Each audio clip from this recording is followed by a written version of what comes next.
Hi, I'm Lake County Sheriff Peyton Grinnell, and I would like to invite you behind the scenes of your Emergency Operations Center. So a little bit about what the Emergency Operations Center does in Lake County is preparation actions, protective actions for the citizens of Lake County and how we serve. Now, some of the things that we do is not just law enforcement actions. They're public works, they're American Red Cross, they're fire rescue, public health. Basically, this whole section is the operations section. You know, we just have constant run on what we call boards in here, and it shows information of how things would work, how wind flow currents, how they're flowing around the eye wall of the storm, and how wind flow currents can affect, even an inland county like Lake County, the effects of potential moderate to major flooding along the St. Johns River, our inland lake systems, the chain of lakes. And a lot of this is influenced not just by rain, but by flow of wind. This particular map set allows us to move around some topics.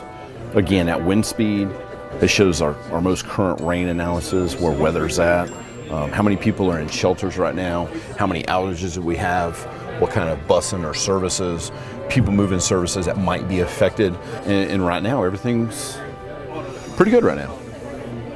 So in this room here, where we have unified command for a potential, what we think is going to be an operation up in North Lake County due to potential flooding of the St. Johns River.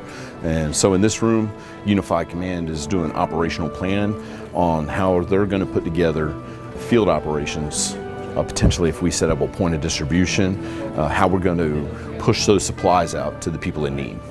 Due to these high water conditions, there are certain roads up in the river forest campsites that we know they're going to flood once we hit a certain stage over that 3.0 watermark. Then we're going to have to enact emergency temporary road closures.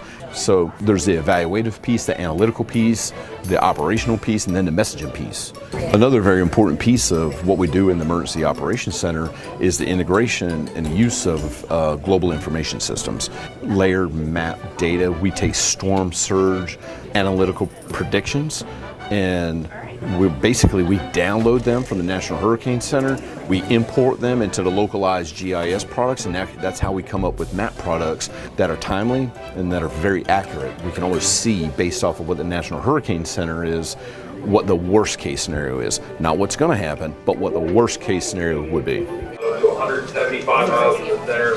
Well, starting now is the National Hurricane Center briefing. So as you can hear over the audio, that's the scientists at the National Hurricane Center starting to do a summary of current actions for Hurricane Dorian. So as you can see, the Hurricane Center is actually moving the predicted what they think it's going to do. Still has the center passing offshore, but with that expansion of the wind field and any shift to the left is going to bring the core of this hurricane's winds right up along the east coast. They're going over this storm surge data. This is a webinar, so we're not controlling the access to these maps, but as the Hurricane Center is explaining to the EM partners across the state of Florida what the impacts are, what the potential impacts could be.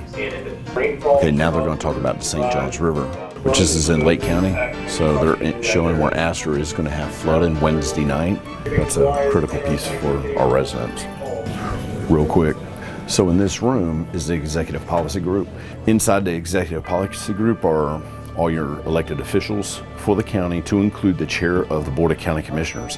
What they do is that they provide the strategic direction of what we are going to do from a countywide perspective, from the preparation perspective, from the response piece, all the way down to the recovery piece. So part of the process is not including the operations section, the logistics section, municipals, public information and planning, and as we go down, you'll see how all these pieces of the puzzle come together from not only a public safety perspective, but all facets of government, to include non-governmental organizations. As you can see, all these functional elements of county government are included in the individual sections. Recovery is a gigantic piece of the puzzle, from the debris management, the preliminary post-damage assessment piece from the property appraiser's office, where the government can figure out what is the countywide impact in Lake County. The planning section They take all the information that's collected and they move through the processes of developing operational plans, incident action plans, and tracking work history, tracking what happens, what's going to happen, maybe what should happen. The public information piece also provides timely and accurate collaborated information that we would push out to meet the needs of the citizens of Lake County. So a vital component of emergency management, and particularly the operations of the Emergency Management Center, is the Citizens Information Line. The Citizens Information Line is the conduit of services between the citizens of Lake County and government operations. Governmental operations can be things such as trash pickup. It can be things like shelter openings, sandbag operations where people fill up sandbags, or just any general bits of information that would be vital to health and human services. Nothing operational comes out of this room. It's mostly based on things that deal in human needs. The benefit of having a Citizens Information Line is that it frees up communications resources in our communication center. It allows the communication center to focus on criminal activities that a law enforcement agency should be focusing on versus health and human services information that gets pushed up to here. So it's a win-win for us. It certainly is a win-win, and we would like to thank all of our citizen volunteers who staff the Emergency Information Line, as well as all of our county employees who spend countless hours in the Emergency Operations Center. For more information on storm preparedness, please visit our website at www.lcso.org.